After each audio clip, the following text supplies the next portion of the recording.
Praktik pengalaman lapangan Gelombang 3 Universitas Islam Negeri Sayyid Ali Rahmatullah Tulungagung.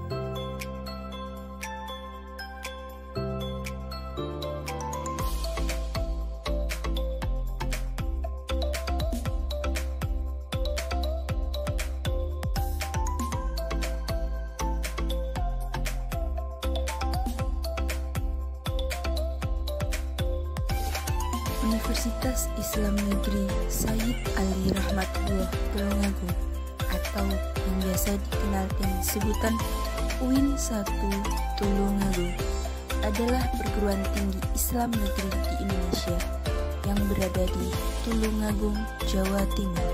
Tepatnya di Jalan Mayor Sujati Timur, nomor 46, Pelosok Kandang, Kedung Waru, Tulungagung.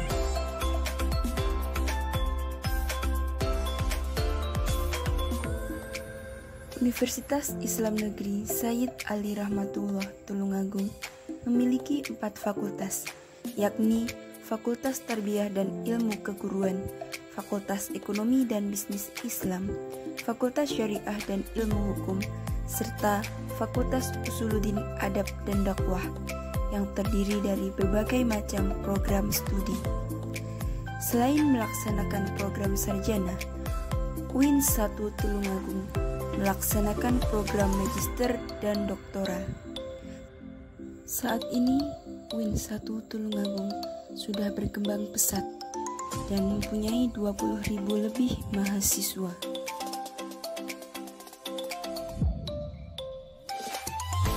Untuk menyelesaikan studi, mahasiswa harus melaksanakan praktik pengalaman lapangan, di mana praktik pengalaman lapangan merupakan salah satu syarat kelulusan bagi mahasiswa. Praktik pengalaman lapangan merupakan media bagi mahasiswa untuk mengaplikasikan dasar profesi.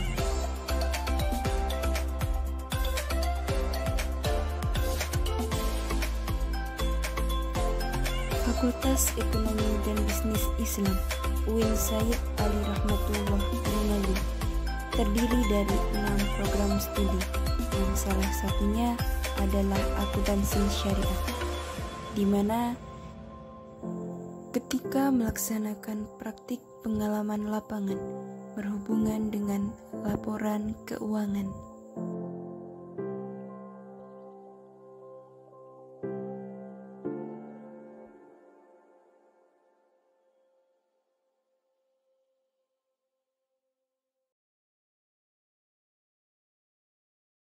Pada tahun ini, pelaksanaan praktik pengalaman lapangan dilakukan di daerah masing-masing.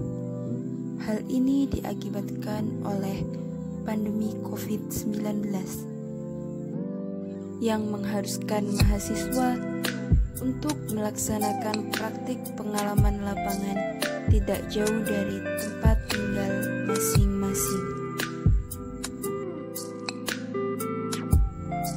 Dalam PPL kali ini, saya memilih kantor desa Miagan sebagai tempat pelaksanaan praktik pengalaman lapangan. Kantor desa Miagan terletak di Jalan Taman Siswa nomor 19, Desa Miagan, Kecamatan Mojoagung, Kabupaten Jombang.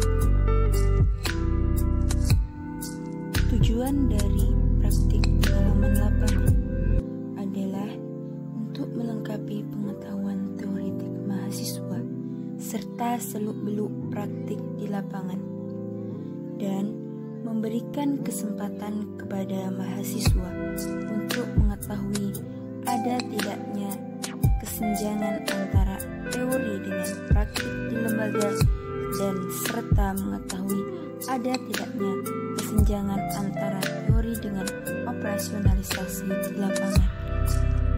Dengan begitu, mahasiswa akan diberkaya dengan wawasan keilmuan dalam rangka pembentukan keahlian akademik di instansi lembaga usaha.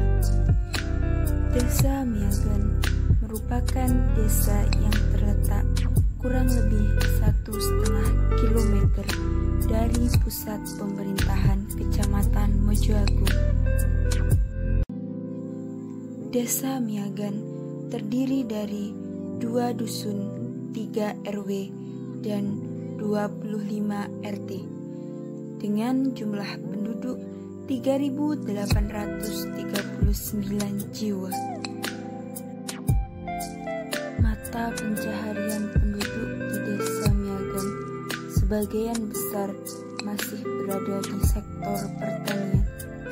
Hal ini menunjukkan bahwa sektor pertanian memegang peranan penting dalam bidang ekonomi masyarakat. Mayoritas mata pencaharian penduduk Desa Miagan bergerak di bidang industri dan perdagangan. Permasalahan yang sering muncul berkaitan dengan mata pencaharian penduduk adalah tersedianya lapangan pekerjaan yang kurang memadai dengan perkembangan penduduk sebagaimana tertuang dalam Perencanaan Pembangunan Daerah Kabupaten Jombang. Tingkat angka kemiskinan Desa Miagan yang masih tinggi menjadikan Desa Miagan harus bisa mencari peluang lain yang bisa menunjang peningkatan taraf ekonomi bagi masyarakat. Kekayaan sumber daya alam yang ada di Desa Miagan amat sangat mendukung baik dari segi pengembangan ekonomi maupun sosial budaya. Selain itu, letak geografis desa yang cukup strategis dari aspek transportasi Desa Miagan dilalui jalan protokol antar kota dalam provinsi. Pemerintah daerah memiliki wewenang dalam mengatur dan mengurus sendiri mengenai urusan pemerintah menurut asas otonomi yang diberikan kepada daerah dalam mengatur otonomi seluas-luasnya. Penyelenggaraan pemerintah daerah telah diatur dalam Undang-Undang Nomor 23 Tahun 2014 tentang pemerintah daerah. Salah satunya yang tercantum dalam pasal 371 ayat 1 pada Undang-Undang Nomor 23 Tahun 2014 menegaskan bahwa dalam kabupaten atau kota tentunya memiliki desa. Sedangkan ayat 2 menegaskan bahwa desa mempunyai kewenangan yang sesuai dengan peraturan perundang-undangan desa. Peraturan desa yang disahkan pada Undang-Undang Nomor 6 Tahun 2014 tentang desa, pemerintah desa harus mandiri dalam mengelola pemerintah desa dan sumber daya dimiliki, termasuk pengelolaan keuangan dan kekayaan yang dimiliki desa. Pemerintah desa memiliki tanggung jawab yang besar dalam menerapkan prinsip akuntabilitas dan transparansi pengelolaan pemerintahannya.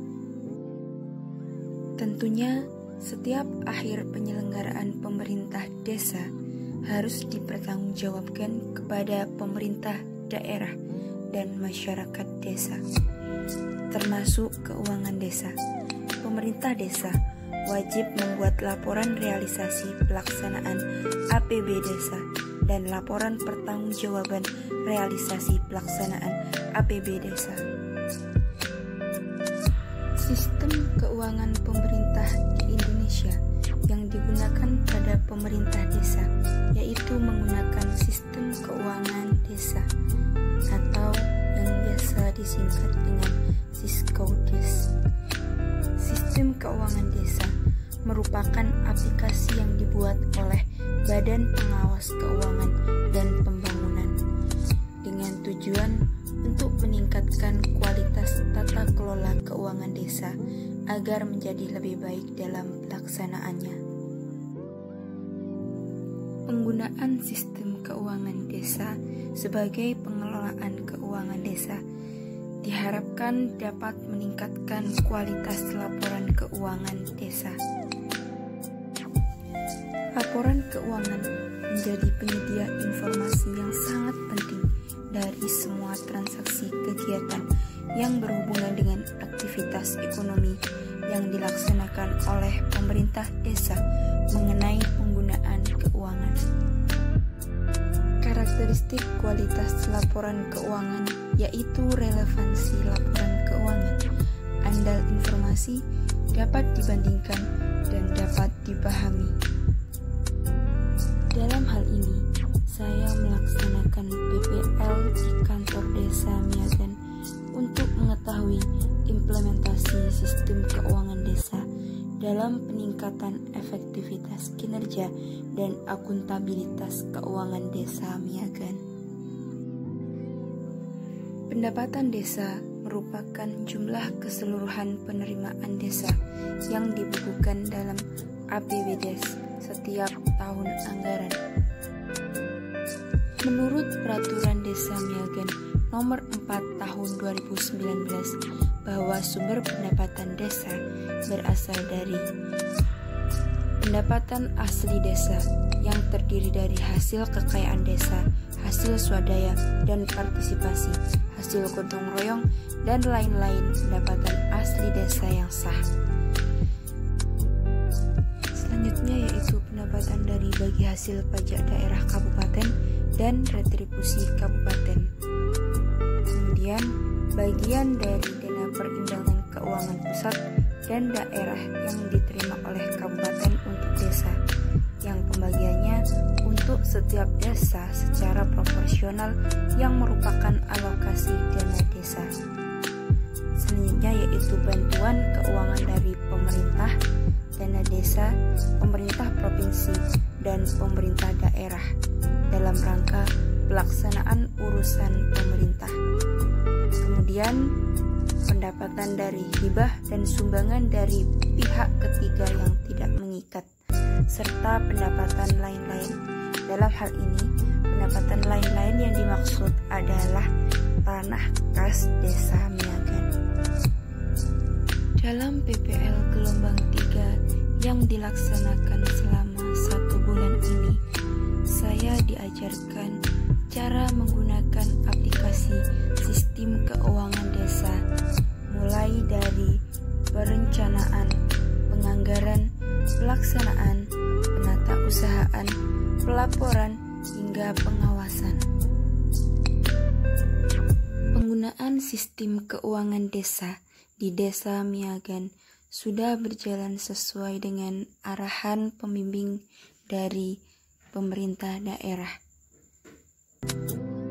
Kelebihan dari penggunaan Siskodes antara lain yaitu dapat membuat laporan simpel, laporan secara sistematis, dan dapat membuat laporan pertanggungjawaban dengan mudah.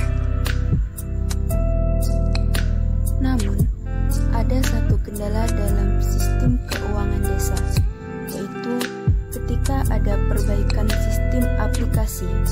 Saat itu juga kita tidak bisa melakukan penatausahaan, sehingga tidak bisa mencairkan uang di bank.